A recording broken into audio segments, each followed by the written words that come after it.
중국 Je-20과 Je-31, 일본 F-35A와 F-15, 러시아 Su-57과 Su-35, 미국 F-22와 F-35. 동북아시아만큼 강력한 성능을 지닌 전투기가 모이는 곳은 드물다. 미국과 일본, 중국, 러시아는 레이더에 잘 포착되지 않는 스텔스 전투기와 더불어 성능이 검증된 다목적 전투기를 앞세워 동북아의 하늘을 장악하려고 시도해왔다. 이 같은 구도에 새로운 변수가 생겼다. 지난 19일 첫 시험 비행에 성공한 국산 초음속 전투기 KF-21이다. F-21을 연상시키는 외형을 지녔지만 잠재적 성능은 드러나지 않은 뻔하지 않은 기종인 KF-21은 동북아 공군력 구도를 흔들 수 있을까? 미국에 맞설 수 있는 공군력을 추구하는 중국으로서는 미국식 스텔스 기능을 갖춘 KF-21은 경계의 대상이 될 수밖에 없다. 이와 관련해 마카오의 군사 전문가 앤서니 왕은 KF-21은 Je-20, Je-31과 경쟁할 수는 없지만 최신형 Je-20의 훌륭한 적수가 될 수 있다는 견해를 밝혔다고 홍콩 일간 사우스 차이나 모닝 포스트가 24일 밝혔다. Je-20과 Je-31은 중국이 미국 스텔스기의 영향을 받아 개발한 5세대 스텔스 전투기다. 4.5세대에 속하는 KF-21은 동체 외부에 무장을 장착하는 스텔스 성능이 제한적이고 미국산 F-410 사질200K 엔진도 5세대 전투기의 기동성을 충족하기에는 부족한 면이 있다. 하지만 능동전자주사식 위상 배열 레이더와 적외선 탐지, 추적 장비 등 첨단 항공전자 체계를 갖췄다. 아하 4월 5일 의 속도로 최대 200km 이상을 날아가는 미티어 공대공 미사일이 더해지면 먼 거리에서 적기를 먼저 포착, 공격할 수 있는 능력을 확보한 셈이다. 중국군이 2005년 배치한 Je-10은 현재 최신형인 Je-10C가 등장한 상태다. 음속의 4배 속도로 최대 200km 떨어진 공중 표적을 공격하는 PL-15 공대공 미사일을 장착한다. Je-20과 더불어 중국이 기존에 운용 중인 Je-11B도 PL-15를 사용한다. 미국산 AIM-120을 탑재하는 한국 공군 F-15K, KF-16이 중국 Je-10C, Je-11B와 가시거리 밖에서 공중전을 하게 되면 쉽지 않은 싸움이 벌어질 가능성이 적지 않다. 반면 첨단 항공전자장비와 미티어를 사용하는 KF-21은 Je-10C, Je-11B의 위협이 될 수 있다. 미국이 개발 중인 차세대 공대공 미사일 AIM-260이 향후 한국 F-35A에도 탑재된다면 한국 공군의 공중전 능력은 한층 강화될 전망이다. 한국방 공식결구역에 빈번하게 진입하는 중국 공군과 더불어 일본 항공자위대 전력도 무시할 수 없는 상황이다.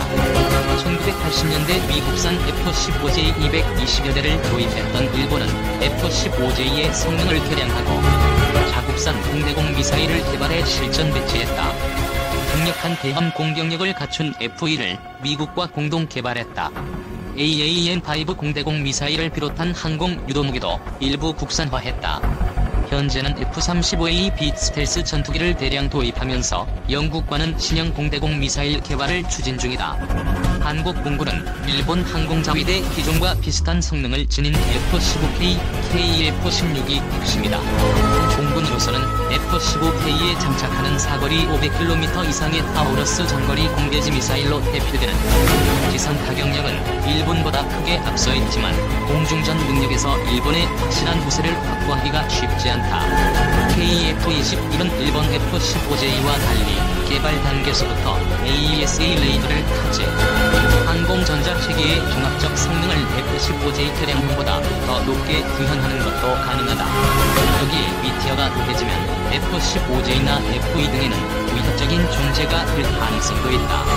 다만 일본도 F-35E에 노르웨이산 합동 타격 미사일을 탑재하는 등 지상, 해상 공격력 강화를 추진하고 있다는 점에서 KF-21도 공대함 미사일과 장거리 공대지 미사일 탑재를 서둘러야 한다는 지적이 나온다.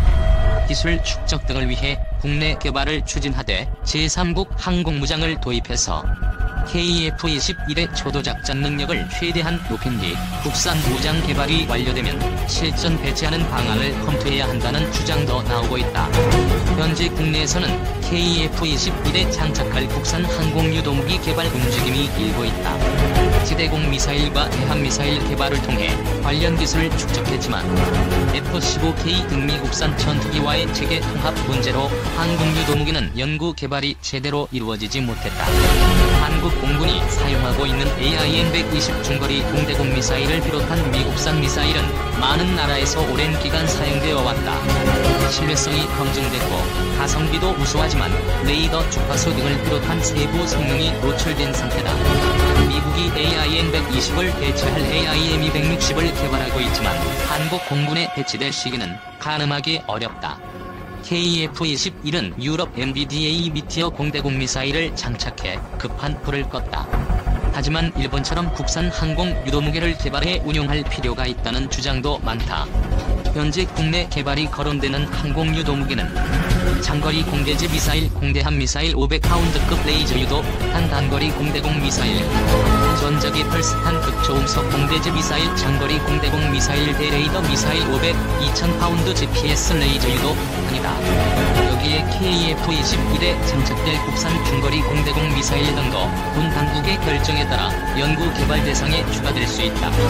일부는 국산 무인 공격기와 FA-50 경공격기에도 탑재될 가능성이 제기된다. 단거리 공대공 미사일은 F-15K에 쓰이는 AIM-9X급으로 알려졌으며 조만간 개발 계획이 수면 위로 올라올 전망이다. GPS 레이저 유도 포트는 미국산 LJDAM과 유사하다. 대레이더 미사일은 미국산 AGM-88 수준으로 전해진다. 단거리 공대공 미사일은 국내에서 개발할 수 있는 기술적 기반이 LIG X1 등을 중심으로 축적됐다는 평가다. 천궁과 신궁 지대공 미사일, 해궁 함대공 미사일, A3 등을 만들면서 고체 로켓 추진체, 지향성 탄두 등에 대한 기술을 확보했다. 적기를 포착할 탐색기를 개발하면 단거리 공대공 미사일 제작에 한 걸음 다가설 수 있다. 다만 유럽과 이스라엘에서 이미 만든 단거리 공대공 미사일의 성능이 매우 뛰어나다는 점은 국산 무기 개발에 걸림돌이 된다.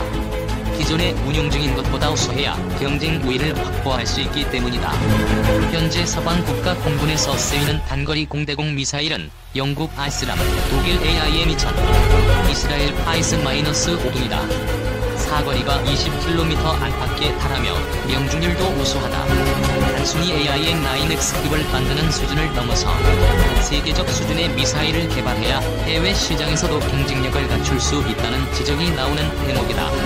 중장거리 공대공 미사일은 럭히드 램제트를 사용하는 방안이 거론된다. KF-21에 쓰이는 미티어와 동일한 방식이다. AIM-120보다 기동성, 비행거리 등에서 훨씬 높은 성능을 낼 수 있다. 미티어처럼 먼 거리에서 비행하는 적기의 미사일을 먼저 발사해 파괴하는 능력을 KF-21에 제공하는 셈이다. 문제는 개발 난도가 높다는 점이다. MBDA도 미티어를 개발하는데 10여 년이 걸렸다. 미사일 개발이 성공해도 항공기 미사일 간 체계 통합, 조준용 소프트웨어 제작 등의 과정을 거쳐야 한다. 적지 않은 시간이 걸리는 셈이다. KF-21은 중국과 일본의 스텔스 전투기를 상대할 수 있을 정도의 성능을 갖췄다. 하지만 수적으로 우세한 중국, 일본의 공군력을 상대하려면 지금보다 훨씬 높은 수준의 전투력을 발휘해야 한다.